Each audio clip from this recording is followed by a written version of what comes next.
വീണ്ടും നമ്മെ കൂട്ടിയുരുത്തിയ കൃപയ്ക്കായിട്ട് ദൈവത്തെ മഹത്വപ്പെടുത്താം. പ്രത്യേകാൽ ആരാധന കലണ്ടറിൽ ഏറ്റവും ശ്രേഷ്ഠമായ ഒരു ദിവസം കർത്താവിൻ്റെ ജനന പെരുന്നാളിലേക്ക് നാം അടുത്തു വന്നിരിക്കുക.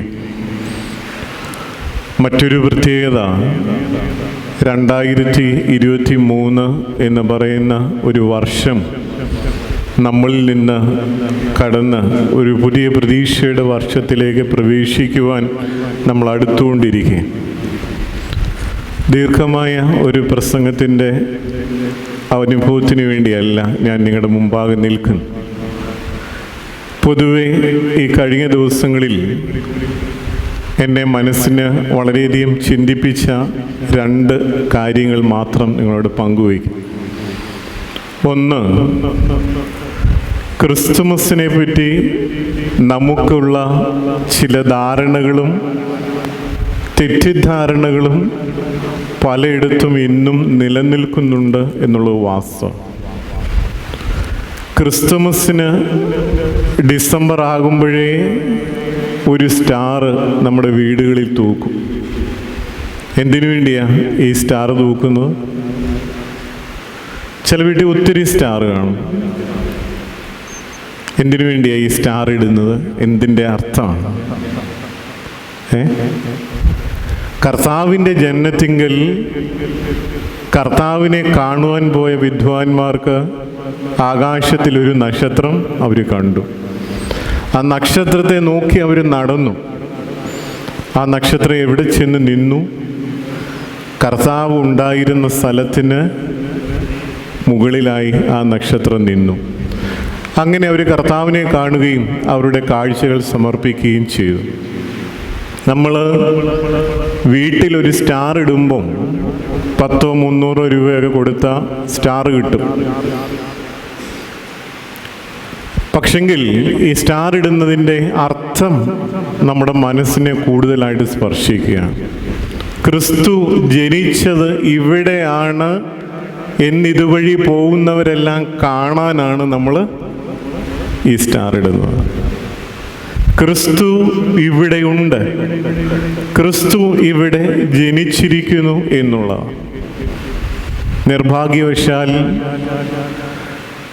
സ്റ്റാർ ഇടുമ്പം അത് തുടങ്ങി ഇന്നു വരെയുള്ള നമ്മുടെ വ്യക്തിപരമായ ജീവിതങ്ങൾ, കുടുംബത്തെ പറ്റി ഒന്ന് ഓർക്കാം. ഇന്ന് മനോഹരമായ സ്റ്റാറുകൾ ഇടുന്നത് പള്ളികളിലോ അല്ലെങ്കിൽ ദേവാലയങ്ങളിലോ അനുബന്ധ സ്ഥാപനങ്ങളിലോ വീടുകളിലൊന്നുമല്ല. വളരെ മനോഹരമായ സ്റ്റാറുകൾ നമുക്ക് ബാറിൻ്റെ മുമ്പിൽ പോലും കാണാൻ കഴിയും. ഈ ക്രിസ്മസ് കഴിഞ്ഞ് വരുന്ന കണക്കുകളും അങ്ങനെ തന്നെയാണ്. അവിടെയാണ് ക്രിസ്തു ജനിച്ചതെന്നുള്ള ബോധ്യത്തിൽ പലരും ഓടിപ്പോയി അവിടെ ക്യൂ നിൽക്കുന്നതാണ്. നമ്മുടെ നല്ല വീട്ടിലെ അച്ചായനോട് ചോദിച്ചാൽ കൃത്യമായിട്ടറിയാം, അല്ലെങ്കിൽ അവിടെ ഒരു ക്യാമറ വെച്ചാൽ കൃത്യമായിട്ടറിയാം എത്ര പേര് ഇന്ന് അവിടെ ക്യൂവിനുണ്ടാവും. ഇപ്പം ക്യൂ പുറകിലോട്ടാക്കിയെന്നല്ല. ചില ഭവനങ്ങളിൽ ഈ സ്റ്റാർ ഇട്ടിട്ട് ക്രിസ്തു ഇവിടെ ജനിച്ചു എന്ന് വിളിച്ചോതുമ്പോൾ വീട്ടിനകത്ത് 2 കഞ്ഞിവെപ്പാണ്. ഇനി ആരും ആകാംക്ഷയുടെ ഈ ബദലിലെ കാര്യമല്ല ഞാൻ പറഞ്ഞ. നമുക്ക് ക്രിസ്തു ജനിച്ചു എന്ന് മറ്റുള്ളവരെ അറിയിക്കാൻ വേണ്ടിയുള്ള ഒരു നന്മകളും നമ്മുടെ ഇടയിലില്ലാതാകുമ്പോൾ ക്രിസ്തുവിനെ തേടി നമ്മളാവുന്ന നക്ഷത്രത്തെ നോക്കി പലരും വരികയാണ്. കാണിച്ചു കൊടുക്കാൻ നമുക്കൊന്നുമില്ല. ക്രിസ്തുവിനെ മക്കൾക്ക് കാണിച്ചു കൊടുക്കുന്ന, ക്രിസ്തുവിൻ്റെ ഭാവം ഉൾക്കൊള്ളുന്ന മാതാപിതാക്കന്മാരായി തീരാൻ, ക്രിസ്തുവിൻ്റെ ഭാവം ഉൾക്കൊള്ളുന്ന പുരോഹിതനായി തീരുവാൻ, ക്രിസ്തുവിൻ്റെ ഭാവം ഉൾക്കൊള്ളുന്ന സഹോദരങ്ങളായി തീരുവാൻ, ക്രിസ്തുവിൻ്റെ ഭാവം ഉൾക്കൊള്ളുന്ന അയൽക്കാരനായി തീരുവാൻ, ക്രിസ്തുവിൻ്റെ ഭാവം ഉൾക്കൊള്ളുന്ന നല്ല ശമരിയാക്കാരായി തീരുവാൻ നമുക്ക് കഴിയുമ്പോഴാണ് ഈ ക്രിസ്മസ് അർത്ഥവത്താകുന്നത്. അതുകൊണ്ട് വർണ്ണമുള്ള ഓടി നടന്ന് കത്തുന്ന സ്റ്റാറൊക്കെ ഇട്ടതുകൊണ്ട് അർത്ഥമില്ല. പക്ഷേ ക്രിസ്തുവിൻ്റെ ഭാവം ഉൾക്കൊള്ളുവാൻ ഈ ക്രിസ്മസിന് കഴിയണം. രണ്ടാമത്, ഞാൻ കുറേ ഭവനങ്ങൾ ഈ ദിവസങ്ങൾ സന്ദർശിച്ചു. ഞാൻ ആരെയും വ്യക്തിപരമായിട്ട് ബുദ്ധിമുട്ടിക്കാനോ പ്രയാസപ്പെടുത്താനോ അല്ല അത് പറയുന്നത്. എനിക്ക് തോന്നുന്നു കഴിഞ്ഞ വർഷങ്ങളിൽ ധാരാളം മരണം നടന്ന ഒരു വർഷമാണ് കഴിഞ്ഞ വർഷം. കോവിഡ് കാലം കഴിഞ്ഞാൽ പല ഭവനങ്ങളിലും നാളെ ക്രിസ്മസ് ആഘോഷം ഇല്ല. എനിക്ക് തോന്നുന്നു ഈ ഇടവകയിലെ പകുതിയിലധികം ഭവനങ്ങളിൽ ക്രിസ്മസ് നാളെ ഇല്ല. ഒരു ഭവനത്തിൽ ചെന്നപ്പോൾ അവിടുത്തെ കുഞ്ഞ് പറയുണ്ടായി, ഞങ്ങളുടെ അപ്പച്ചൻ മരിച്ചതുകൊണ്ട് ഞങ്ങൾ സ്റ്റാർ പോലും ഇട്ടിട്ടില്ല. നമ്മൾ പലപ്പോഴും നമ്മുടെ ജീവിതത്തിൽ നമ്മൾ കൈക്കൊള്ളുന്നതാണ്. നമ്മുടെ പ്രിയപ്പെട്ടവർ മരിച്ചാൽ മറ്റു പലര് പ്രിയപ്പെട്ടവർ ആശുപത്രിയിൽ അഡ്മിറ്റായിട്ടുള്ളവരുണ്ട്, ചില രോഗങ്ങളാൽ ഭാരപ്പെടുന്നവരുണ്ട്. മക്കളോ പ്രിയപ്പെട്ടവർക്കോ ഈ ക്രിസ്മസിന് നമ്മളോടൊത്ത് ഒന്ന് ഓടിയെത്താൻ പറ്റാത്ത ചില കാരണങ്ങളുള്ളവരുണ്ട്. ഒത്തിരി നൊമ്പരങ്ങൾ കൂടി കടന്നു പോകുന്നവരുണ്ട്. നമ്മൾ അവിടെയൊക്കെ ക്രിസ്തുമസ് ഈ വർഷം ഇല്ല എന്നല്ല പറയേണ്ടത്. ക്രിസ്തുമസിൻ്റെ ആഘോഷങ്ങൾ ഇല്ല. ക്രിസ്തുമസ് ഉണ്ട്, എല്ലാവർക്കും ഉണ്ട്. ക്രിസ്തു ജനിക്കേണ്ടത് നമ്മുടെ ഉള്ളിൽ തന്നെ.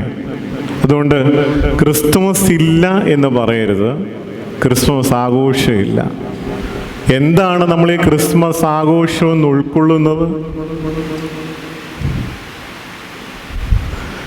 കഴിഞ്ഞ 25 ദിവസം നോമ്പ് നോക്കിയവർക്ക് ഇറച്ചിയും മീനും കൂട്ടിയൊക്കെ കഴിക്കാം അല്ലേ? നാളെ നോമ്പ് നോക്കാത്തവർക്കോ കഴിഞ്ഞ നാളുകളിൽ മീനുണ്ടായിരുന്നു, ക്രിസ്മസിനുണ്ട്. കഴിഞ്ഞ ദിവസങ്ങളിൽ ഇറച്ചി ഉണ്ടായിരുന്നു, ക്രിസ്മസിനുണ്ട്. പിന്നെന്താ പ്രത്യേകത? ക്രിസ്മസ് ആഘോഷം എന്ന് പറഞ്ഞാൽ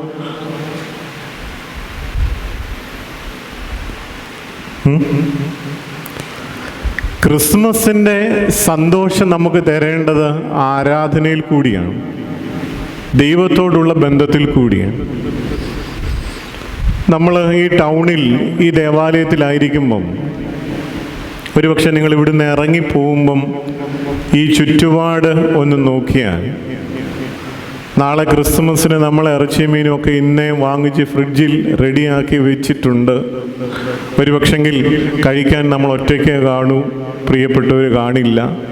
ചിലയിടങ്ങളിൽ ആഘോഷങ്ങളില്ല. പക്ഷെങ്കിൽ നാളെ ഒരു നേരത്തെ സാധാരണ ഭക്ഷണത്തിന് വേണ്ടി കഷ്ടപ്പെടുന്ന അനേക ആളുകളെ നിങ്ങൾ അങ്ങോട്ട് ഇറങ്ങുമ്പം കാണാം. അതുകൊണ്ട് ക്രിസ്മസ് ആയിക്കൊള്ളട്ടെ, ഈസ്റ്റർ ആയിക്കൊള്ളട്ടെ, ദൈവം നമുക്ക് നൽകിയ അനുഗ്രഹത്തിൽ നിന്നുകൊണ്ട് നമ്മൾ അടിച്ചു പൊളിക്കുക എന്നുള്ളതല്ല.